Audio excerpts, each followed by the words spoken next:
العلم نور. وقال علي رضي الله تعالى عنه: رزينا قسمة الجبار فينا لنا علم وللجهال مال، فإن المال يفنى عن قريب وإن العلم باق لا يزال. ہم سے تاریخ ہے، تاریخ کا عنوان ہے ہم سے تاریخ ہے، تاریخ کا عنوان ہے وقت بھی جانتا ہے، وقت کی پہچان ہے ہم سے الجھو گے تو انجام برا ہوگا، کہ ہم سے الجھو گے تو انجام برا ہوگا. رب کعبہ کی قسم صاحب ایمان ہے ہم. قابل قدر صد تقریب اساتذہ اکرام، منصفین عظام اور میرے ہم مشن ہم سفر ہم مکتب ساتھیوں، السلام علیکم ورحمۃ اللہ وبرکاتہ.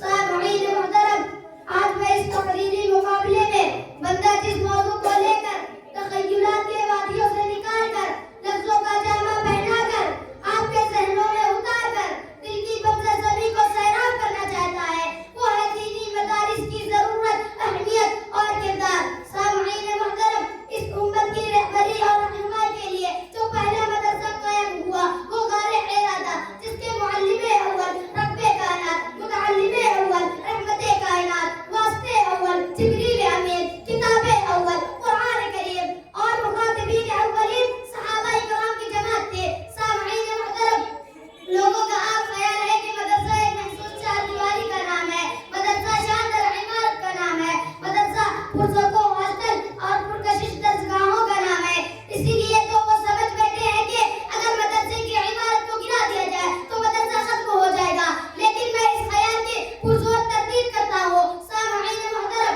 مدرسہ سنگ مرمر کے ڈھیر کا نام ہے، مدرسہ فلک پوش عمارت کا نام ہے، مدرسہ مزین اور مطیب قبروں کا نام ہے.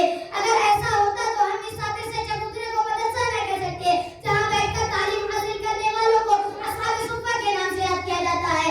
اگر ایسا ہوتا تو ہم دیوبند میں واقع انار کے اس درخت کے سائے کو مدرسہ نہ کہہ سکتے، جہاں محمود نامی استاد نے محمود نامی شاگرد کو تعلیم دے کر سبھی مدرسوں کی بنیاد رکھی تھی. اگر آپ ان سے پوچھ سکتے ہیں کہ مدرسہ ان چیزوں کا نام ہے تو مدرسہ کیا ہے، تو میں عرض کرتا ہوں مدرسہ وہ ہے جہاں انسان کو انسان بننے کی تعلیم دی جاتی ہے، جہاں زندگی گزارنے کا ڈھنگ سکھایا جاتا ہے، جہاں علم کی سمجھ اس کے سینے میں روشن کی جاتی ہے، جہاں اعلی اخلاق اور ادب سکھایا جاتا ہے. سامعین محترم، دور حاضر میں دینی مدارس کے کردار کا جائزہ لیتے ہیں تو فوراً ذہن کی گلیوں میں یہ سوال گردش کرنا شروع کر دیتا ہے کہ دینی مدارس کا کیا کردار ہے.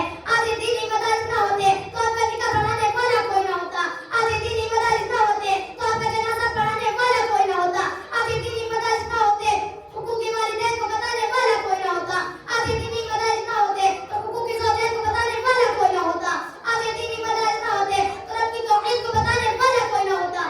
آج یہ دینی مدارس نہ ہوتے تو خانقاہوں میں اللہ اللہ کا نام نہ گونجتا. اسی لیے کسی شاعر نے کیا خوب لکھا ہے: چشم فلک بھی پرکھ چکی ہے ہمیں نگاہیں کار سے، چشم فلک بھی پرکھ چکی ہے ہمیں نگاہیں کار سے، پوشیدہ کیوں کر رہ گیا اثر ہمارا خیال سے، وہ چشم نگر کے پردہ عناد سے، صرف نظر سارا جہاں چمک رہا ہے ہمارے کردار سے. سامعین محترم، مفکر شاعر مشرق علامہ اقبال رحمۃ اللہ علیہ، جن کی زندگی کا اکثر حصہ بیشتر حصہ کالج اور یونیورسٹی میں گزرا، ان کی کلندرانہ نگاہیں کتنی دور تھے اور حقیقت شناس تھے. فرمایا ان مکتبوں کو اسی حالت میں رہنے دو، غریب مسلمانوں کے بچوں کو اپنی مدارس میں پڑھنے دو. آج یہ ملا مدارس نہ ہو تو جانتے ہو کیا ہوگا؟ جو کچھ بھی ہوگا وہ میں اپنی آنکھوں سے دیکھ آیا ہوں.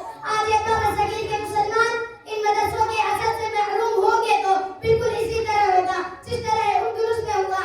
علامہ اقبال رحمۃ اللہ علیہ نے فرمایا: اللہ سے کرے دور تو تعلیم بھی فتنہ، اللہ سے کرے دور تو تعلیم بھی فتنہ، املاک بھی اولاد بھی جاگیر بھی فتنہ، نہ حق کے لیے اٹھے تو شمشیر بھی فتنہ، شمشیر بھی کیا نعرے تکبیر بھی فتنہ. وما علینا الا البلاغ المبین. ماشاء اللہ، بہت خوب.